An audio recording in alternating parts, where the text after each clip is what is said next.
قالوا لا علم لنا، ٹھیک ہے نا. اور جب اللہ تبارک و تعالیٰ ارشاد فرمائے گا انبیاء کرام سے ماذا اجبتم، کیا ہے جی حافظ صاحب؟ قالوا لا علم لنا. اللہ فرمائے گا اے میرے رسولو نبیو، تم کو تمہاری قوم نے کیا جواب دیا تھا جب تم نے ان کو دعوت دی؟ تو کہیں گے لا علم لنا، ہمیں نہیں پتا، ہمیں نہیں پتا. تو کیا ان کو نہیں پتا؟ ان کے ساتھ پیش آیا تھا. وہ اپنے علم کا علم حقیقی رب کے علم سے موازنہ کر کے بولیں گے کہ ہمارے علم کی کیا حیثیت تیرے علم کے سامنے. لا علم لنا، ہمیں تو کوئی علم نہیں ہے. کیا بات ہے. تو علام الغیوب ہے، ہم کیا ہیں، ہم کو کیا پتا. اب بتائیے کیا بات ہے. سبحان اللہ. یہ جھوٹ نہیں ہے؟ بزرگوں کا کلام بزرگوں کا ہی ہوتا ہے. ہم اس کو نہیں پہنچ پاتے وہاں تک تو ہم کہتے ہیں یار یہ تو نے کیا بات کر دی، جھوٹ بول دیا. جھوٹ نہیں بولا، وہ کسی حیثیت سے کہہ رہے ہیں. انبیاء کرام کہہ رہے ہیں یا اللہ ہمیں نہیں پتا، لا علم، ہمیں کوئی علم ہی نہیں ہے. لا علم لنا، لا نفی جنس، ہمیں تو کوئی علم ہی نہیں ہے. اب کوئی کہنے والا کہہ سکتا ہے کہ بھئی جب آپ کو قوم نے جواب دیا تو آپ سن تو رہے تھے، کسی قوم نے تو بات مانی ہی نہیں. آپ تو 900 سال 950 سال سمجھاتے رہے، قوم انکار کرتی رہی. تو آپ یہ کہہ سکتے ہیں نا یا اللہ میں نے دعوت دی تھی، انہوں نے منع کر دیا. یہ جواب ہونا چاہیے لاجیکل، ہمارے مبلغ علم کے مطابق یہ ہونا چاہیے تھا. ہاں، لیکن وہ اپنے علم کے مطابق ان کو معرفت دیکھے کس درجے کی ہے. سبحان اللہ. وہ اپنے علم کو وہاں منتفی مان رہے ہیں، یعنی وجود ہی نہیں ہے علم کا، وجود علم کی نفی مان رہے ہیں کہ کوئی مجھے علم ہے، مجھے کیا پتا، مجھے کیا پتا. جیسے بندہ کہتا ہے، کوئی آپ سے پوچھے حضرت آپ کس کس چیز کے مالک ہیں، اگر آپ ظاہر بھی ہیں آپ بولیں گے ہاں یار ایک موٹر سائیکل میرے پاس، گھر بھی ہے، میرے نام ہے، یہ فلاں فلاں فلاں فلاں، اتنی میری زمین ہے، اتنی میری اراضی ہے. اگر آپ حقیقت میں کلام کر رہے ہیں تو آپ بولیں گے او بھائی میرا کچھ نہیں ہے، کیا ہے میرا، اللہ کی ملک ہے بھائی سارا کچھ، میں بھی اس کا ہوں، میری ملک میں تو کچھ بھی نہیں ہے، 0/0. لیکن یہ سوال تو حقیقت کا نہیں تھا. جواب تو حقیقت کا دے رہے ہیں، اور آپ کو کیا پتا کہ یہ سوال حقیقت کا تھا کہ نہیں. اس سے تو یہ محسوس ہو رہا ہے آیت سے. ہمارا محسوس کرنا کچھ اور ہے، انہوں نے محسوس نہیں کیا. جو علم نبوت سے، اپنے علم سے جس کی وہ نفی کر رہے ہیں، اور اپنی معرفت سے جس کی وہ نفی کر رہے ہیں، انہوں نے اچھا ایک دو نہیں، سارے انبیاء کرام سب کہہ رہے ہیں ہمیں نہیں پتا. تو یہ دیکھیں نا کہ وہ حقیقت میں کلام کر رہے ہیں، وہ ظاہر میں کلام ہی نہیں کر رہے. کس سے کلام کر رہے ہیں؟ دیکھو آپ صلی اللہ علیہ وسلم نے صحابہ کرام سے کلام کیا، سب نے، آپ صلی اللہ علیہ وسلم نے روزے رکھے، 15 دن افطار ہی نہیں کیا، نہ سحری کی، نہ افطار، نہ سحری نہ افطار، ایک بس روزے چل رہے ہیں. صحابہ کرام نے دیکھا، 1-2 دن دیکھا سرکار صلی اللہ علیہ وسلم نہ افطار فرما رہے ہیں نہ سحری کر رہے ہیں، ہم بھی کر کے دیکھیں. 1-2 دن کیا، ارے سب کمزور پڑ گئے، جماعت میں حاضر نہیں ہو رہے. فرمایا بھائی فلاں کہاں ہے، فلاں کہاں ہے، فلاں کہاں ہے. عرض کیا گیا وہ تو روزے رکھ رہے ہیں جیسے آپ کی طرح. فرمایا ایکم مثلی، تم میں سے میرے جیسا کون ہے، بخاری شریف ہے.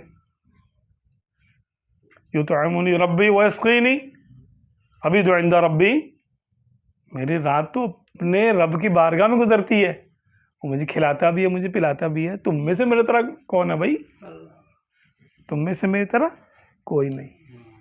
ٹھیک ہے، کس کو بولا؟ صحابہ کرام سے کلام کیا. جو کفار سے کلام کیا، قل انما انا بشر مثلکم یوحی الی، تم فرماؤ میں تو تمہاری طرح کا انسان ہوں. اور وہی کی جاتی ہے کہ تمہارا خدا ایک ہے، وہی کا فرق ہے. ظاہر آیت کیا کہہ رہی ہے؟ یہی کہ کافروں سے کہا جا رہا ہے کہ میں تمہاری طرح ہوں. اور جو صحابہ کرام جو صدیقین بھی ہیں، شہداء بھی ہیں، اس کے اندر اعلیٰ پائے کی ولایت رکھتے ہیں اور اعلیٰ مقامات پہ پہنچنے والے ہیں، ان سے کہا جا رہا ہے تم میں سے میری طرح کون ہے؟ تم کیوں روزہ رکھ رہے ہو؟ تم میری طرح ہو سکتے ہو؟ کلام مخاطب کے مطابق ہوتا ہے. کلام انبیاء کرام جو کلام کریں گے وہ رب تعالیٰ کی شان کے مطابق. کلام حقیقت ہے، یا اللہ ہمیں نہیں پتا، تو ہی بہتر جانتا ہے. اور وہ مقام کون سا ہوگا؟ وہ وقت جلال کا ہوگا، ظہور جمال کا ہوگا، ظہور کمال کا ہوگا، یا جمال کا ہوگا. تو اس وقت کی اس کیفیت کے مطابق جواب دیں گے انبیاء کرام.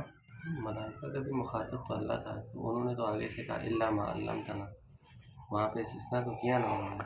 وہ امتحان تھا، ٹھیک ہے، علم کا امتحان تھا. یہاں زجر و توبیخ یعنی تفاسیر میں آتا ہے کہ جب اللہ تعالیٰ نبیوں سے پوچھے گا تم کو ان لوگوں نے کیا جواب دیا تھا، ٹھیک ہے، ماذا اجبتم، تمہیں تمہاری قوم نے کیا جواب دیا تھا، وہ کہیں گے یا اللہ ہمیں نہیں پتا. ٹھیک ہے، تو یہ مقام توبیخ ہے. گویا کہ کفار بھی دیکھ رہے ہیں کہ اب رب تعالیٰ ان سے پوچھے گا تم نے کیا جواب دیا. تو مقام کا فرق ہے کہ کہیں پر تو صرف امتحان ہے، کہیں جمال کی تجلی کا امتحان، اس کے جلوے بے شمار اور اس کی صفات بے شمار، صفات کا ظہور لا تعداد، ہر ایک پر الگ الگ تجلی. ایک کا معاملہ دوسرے پر قیاس کرنا ہی بے وقوفی. ملائکہ کا معاملہ ملائکہ والا ہے، ان سے نفس کا چکر نہیں ہے وہاں پر. ان سے الگ حیثیت سے کلام ہو رہا ہے، کفار سے الگ حیثیت سے کلام ہو رہا ہے، اپنے نبیوں سے الگ حیثیت سے کلام ہو رہا ہے، اور اپنے محبوب کریم صلی اللہ علیہ وسلم سے الگ حیثیت سے کلام ہو رہا ہے. آپ صلی اللہ علیہ وسلم نے منافقوں کو چھوٹ دے دی. وہ جنگ میں نہیں گئے، جہاد میں نہیں گئے، اور آ کے جب آپ صلی اللہ علیہ وسلم تشریف لائے واپس تو انہوں نے اپنے اپنے بہانے کر دیے، میری اماں بیمار تھی، میرا یہ تھا، فلانا تھا، ڈھماکہ تھا. آپ صلی اللہ علیہ وسلم نے سب کو بھیج دیا، ٹھیک ہے جاؤ جاؤ جاؤ، نہیں آئے تو نہیں آؤ. اللہ تبارک و تعالیٰ نے کیا کلام فرمایا؟ عفا اللہ عنک، اللہ تمہیں معاف کرے، یا اللہ نے تمہیں معاف کیا. لما اذنت لہم، تم نے ان کو کیوں اجازت دی، رخصت کیوں دے دی؟ کچھ سزا دیتے، کچھ کرتے، کچھ ڈانٹ ڈپٹ کچھ تو ہوتا.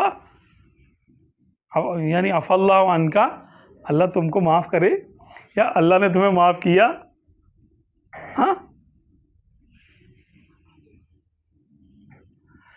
تو اپنے محبوب سے کیسا کلام ہو رہا ہے؟ یہ پیار کا کلام ہے کہ اللہ تبارک و تعالی منافقین پر زجر فرمانا چاہتا تھا، اور آپ صلی اللہ علیہ وسلم نے اپنی رحمت سے ان کو پھیر دیا، جاؤ جاؤ چھوڑو. منافقین نہیں گئے نا جہاد میں، اچھا ہی ہوگا نہیں گئے، وہاں جا کے کوئی نہ غدر مچا دیتے، اچھا نہیں تھا، چھوڑ دیا ان کو، نہیں گئے تو نہیں گئے. آپ صلی اللہ علیہ وسلم کی حیثیت امت کے ساتھ الگ ہے، اللہ تعالیٰ کا معاملہ منافقین کے ساتھ الگ ہے. حتیٰ کہ آپ صلی اللہ علیہ وسلم کو اللہ نے فرمایا یا ایھا النبی جاہد الکفار والمنافقین واغلظ علیہم. یہ کلام کس سے ہو رہا ہے؟ اپنے حبیب صلی اللہ علیہ وسلم سے ہو رہا ہے کہ اے نبی، منافقوں سے، کافروں سے جہاد کرو اور ان پہ سختی کا معاملہ کرو. ذرا موسیٰ علیہ السلام اور ہارون علیہ السلام سے کیا کہا؟ قولا لہ قولا لینا. فرعون کے پاس جانا، اسے نرم نرم الفاظ میں بات کرنا، کیونکہ موسیٰ علیہ السلام جلالی ہے، اور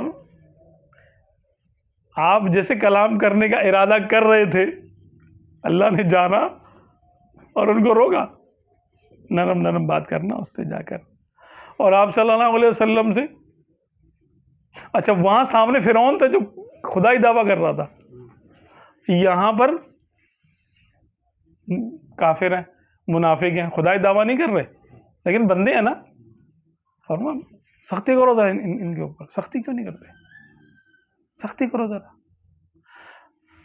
مخاطب سے کلام کا رخ بدل جاتا ہے، تو یہ سمجھنے کی بات ہے. تو یعنی سب کے ساتھ ایک جیسا معاملہ نہیں ہے، اور یہ بلاغت کے اصولوں میں سے ہے. یہ اس لیے محض لفظی ترجمہ دیکھ کر جو لوگ مجتہد اور پتہ نہیں مجدد اور پتہ نہیں کیا کیا مفسر بنے ہوتے ہیں، اگر تفسیر نہیں دیکھیں گے مارے جائیں گے. یہ کچھ کا کچھ کہہ دیں گے. یہ